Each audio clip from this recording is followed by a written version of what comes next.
Hi friends, I've been really inconsistent about posting lately, but that's just kind of how life is, so sorry about that. However, I have really liked having a record of month to month in my wrap-ups about the books I've read and how I felt about them, and so before May gets away from us, I want to do an April wrap-up before it's time to do my May wrap-up. On that note, I did not do a March wrap-up, but that is because Becoming by Michelle Obama was the only book that I actually finished in March, which is very unusual for, compared to my reading rate in the other months, but yeah, that's how it was. I was in the middle of several other books, but that's the only one I finished. So in this video, I want to share with you 4 books that I read in April.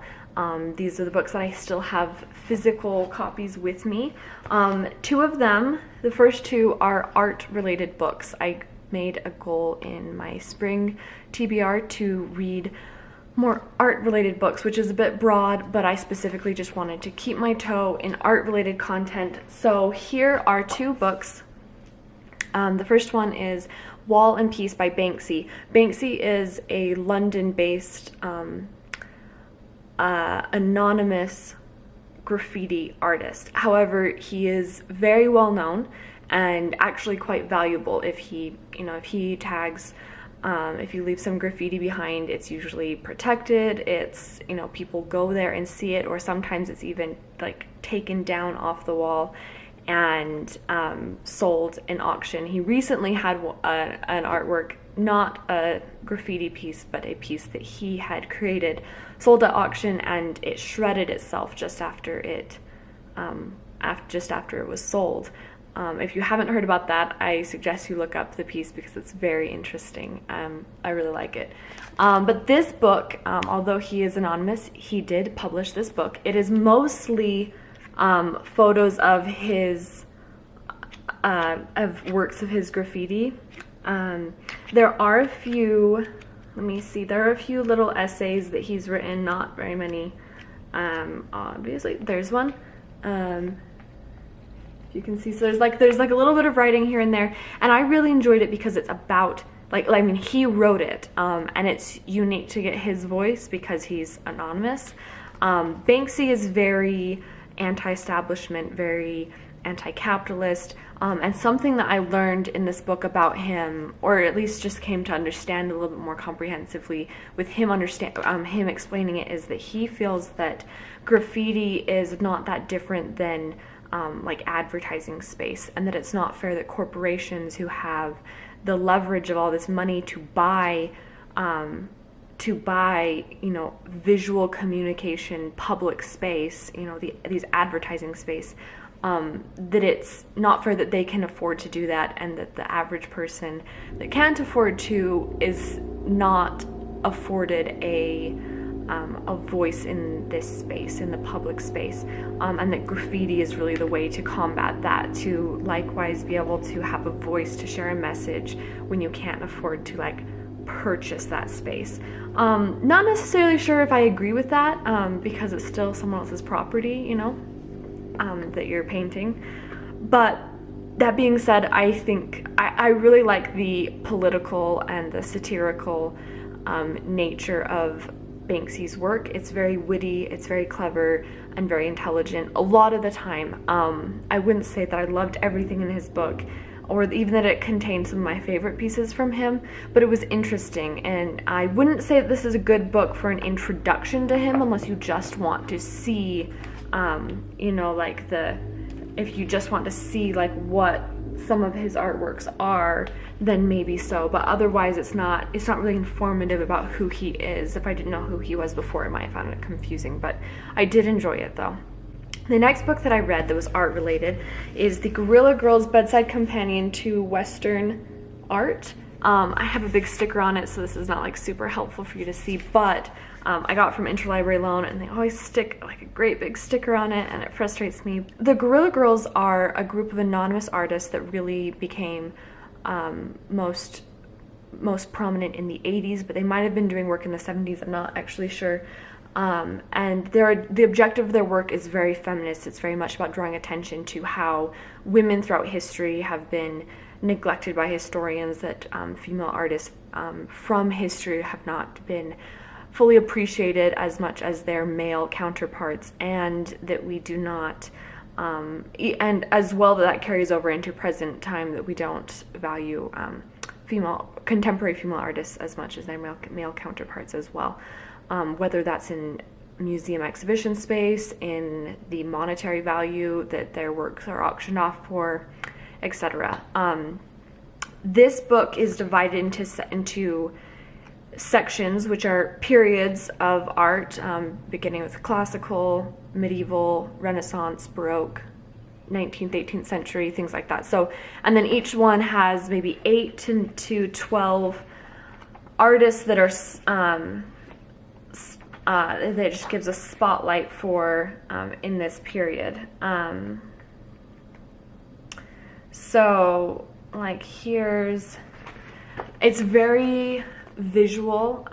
There's a lot of color and texture visually to the layout, and you have just like this is one artist, and that's about as much text as you get on them. There's not a whole lot.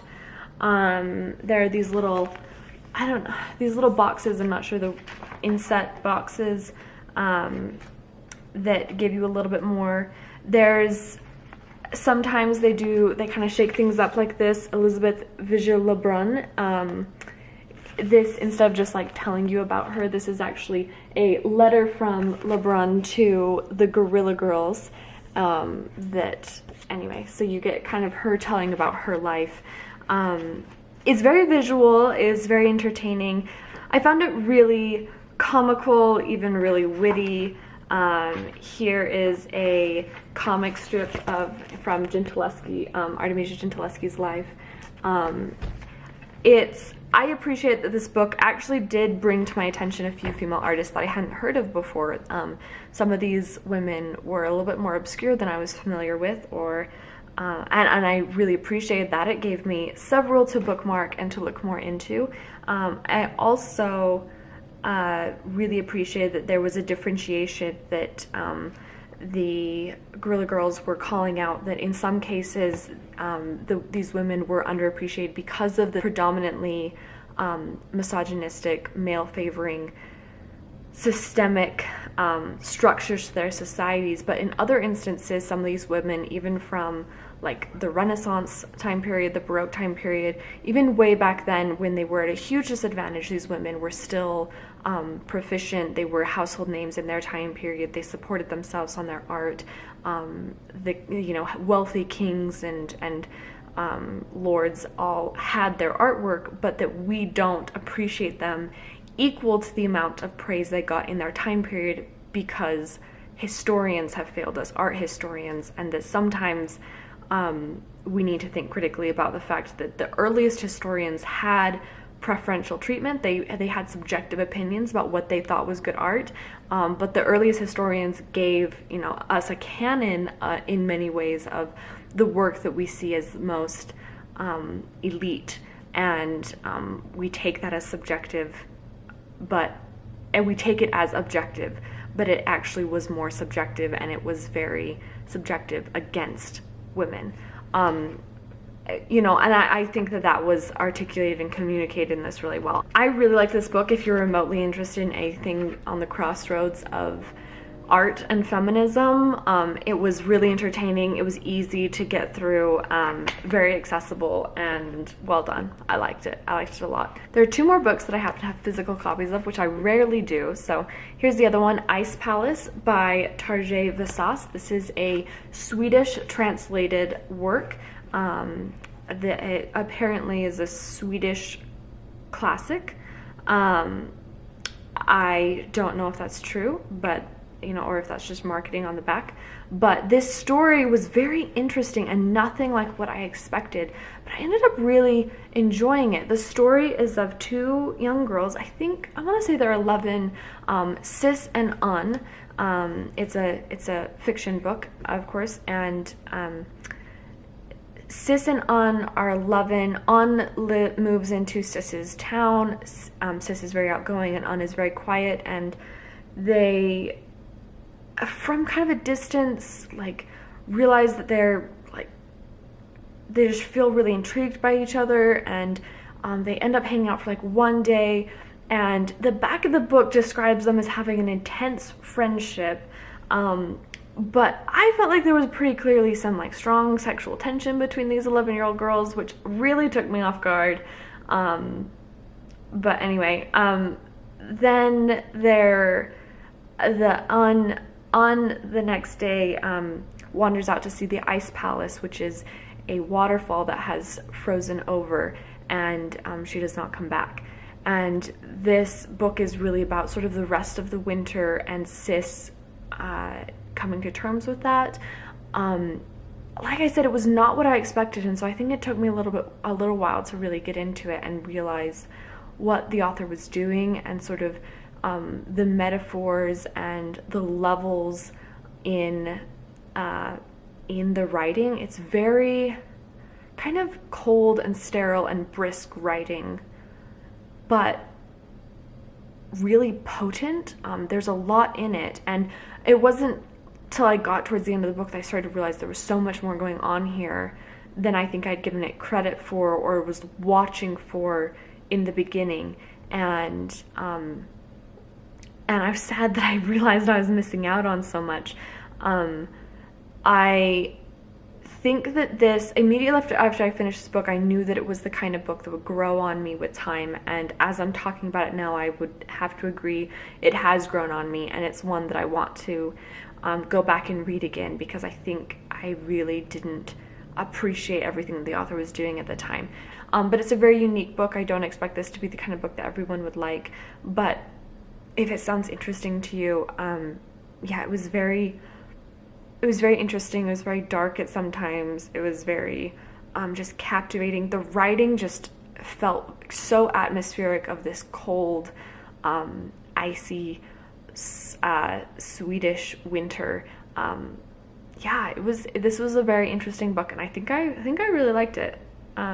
Yeah, it's a hard one to know exactly how I feel about, but I think I really liked it. And then the last one I want to talk about in this video is Lincoln in the Bardo by George Saunders.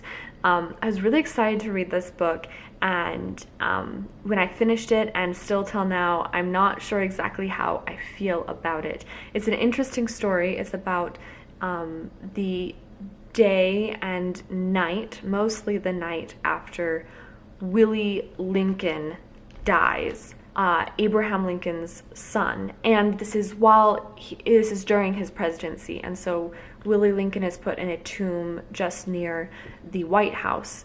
This book then follows the evening, mostly in the graveyard, surrounding many characters who are in the graveyard with Willie, ghosts, spirits, who are stuck in the Bardo, or sort of this limbo land between our world and the next, spirits that have passed away but don't really want to accept that fact and move on, and so they linger here. The author's writing style is really interesting, as he chooses to use quotations. Everything is written through quotations that each of the characters give.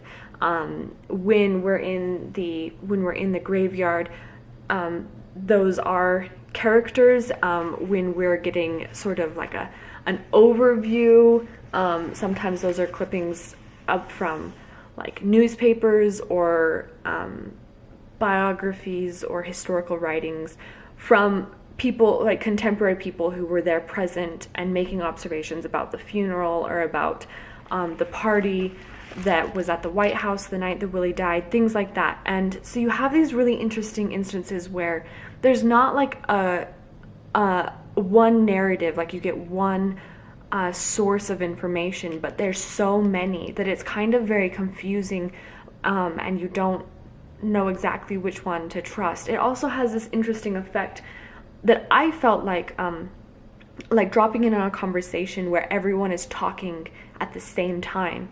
And it's a very confusing way to gather information, but that if you can keep track of it all, it's a very quick way to get information because everyone's talking at the same time. And that I felt like that is sort of the experience of reading this book, because you have one linear story that's happening, but you have so many people, you're jumping from person to person to person to person, and they're almost like finishing each other's sentences in a way. It feels very quick, very bantery, very witty. I really liked it. I think at the beginning it drove me crazy because I just had to adjust to it, but after time I did adjust to it, and I think that I liked it. There are a lot of interesting details as you're just in this world, this Bardo, and following several characters. I found it sometimes a little bit hard to follow exactly what was going on if I didn't pay close attention, because you don't get, like, you know, those paragraphs that are giving you context for what's going on. I read this with a friend, and as we talked about it, I found that I liked it more and more as we could kind of like dive into it. It's sort of an interesting one, again, that I feel like I just sound really decided saying that about Lincoln the Bardo right after sharing those thoughts on the Ice Palace as well, that I couldn't decide exactly how I felt about them. They're both just very interesting, and I think that's a sign of really an intelligent author that's clearly trying to do something unique and creative and artistic with the craft of literature. And so in that case, I think they're both really praiseworthy books in their own ways. Anyway, I think that's about it for this video. I have a few more books that I read in April that I will put into another video, so stay tuned for that. Thank you for watching. I'll see you in another video soon. Bye!